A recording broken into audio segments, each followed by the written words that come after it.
Sport Veneto in festa, un appuntamento che ha impreziosito lo splendido e suggestivo scenario del maestoso Teatro Olimpico di Vicenza, che ha accolto atleti, dirigenti e presidenti regionali di federazione per la cerimonia di consegna delle benemerenze del CONI. Stelle d'oro al merito sportivo, stelle d'argento andate per dirigenti e associazioni, ma anche palme d'argento al merito tecnico e al valore atletico, così come quelle d'oro. Assegnati anche i leoni d'argento andati agli atleti under 20 sul podio e alle squadre campioni d'Italia 2015, così come il riconoscimento alla carriera per il giornalista Gianfranco Natoli, testimone dello sport veneto che di recente ha pubblicato il volume I ragazzi di Brema, ritirato dal collega Gianni Biasetto del Mattino di Padova. Certamente era l'occasione non solo di premiare grandissimi campioni e dirigenti che hanno reso grande lo sport veneto, ma di parlare anche di sport. Io ritengo che sono bellissime le premiazioni, però bisogna dargli anche dei contenuti per il futuro,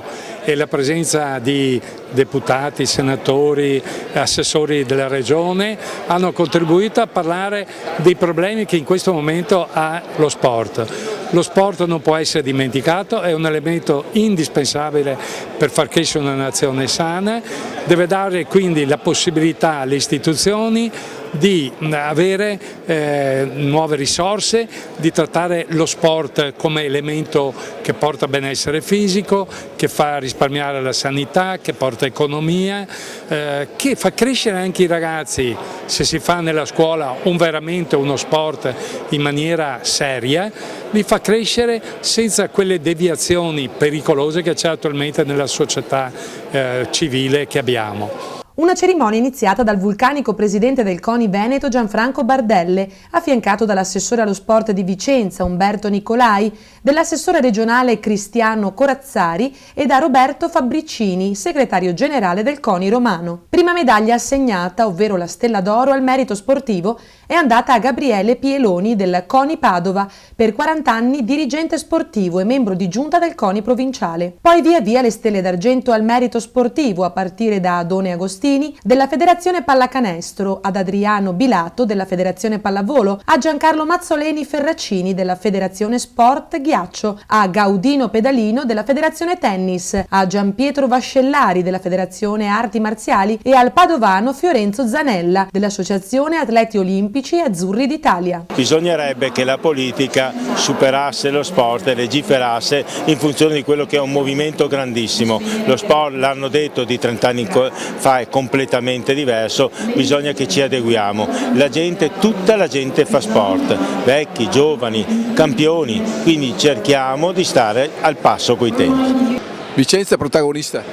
Sì, sicuramente Vicenza l'ha voluto essere, siamo candidati a città europea. Parlare di sport in questo modo, con questa grande qualità, vuol dire dare un messaggio a tutti. La Stella d'oro al merito sportivo è stata assegnata alla Società Pedale Scaligero di Verona. La palma d'argento al merito tecnico ha premiato Stefano Carrer di Venezia per il tiro con l'arco e Mario Penariola di Treviso per i ciclisti. Numerosissime le medaglie d'argento assegnate. Tra le medaglie d'oro al valore atletico ricordiamo Daniel Morandin, campione mondiale di pattinaggio artistico, ritirata dal padre Sandro. Per sport e solidarietà alla memoria, il leone d'argento è stato assegnato ad Angelo Ferro, recentemente scomparso, ritirata dal figlio. Il premio alla memoria del compianto Paolo Carraro è andato a Claudio Dalla Palma, docente di educazione fisica. Con la medaglia d'argento al valore atletico, premiatissima anche Beba, ovvero Beatrice Maria Vio, campionessa europea paralimpica di fioretto. A Stefano Edel, corrispondente Rai e Mattino di Padova, è stato assegnato l'ambizioso e meritato premio il giornalista sportivo dell'anno. Un pomeriggio per celebrare quello che è il grande movimento sportivo veneto, un movimento che conta più di 400.000 praticanti nella nostra regione, il 10% di quello che è il quantitativo nazionale, quindi veramente uno sport che in Veneto è protagonista per il grande elemento di volontariato, tante associazioni, tante società, tante federazioni,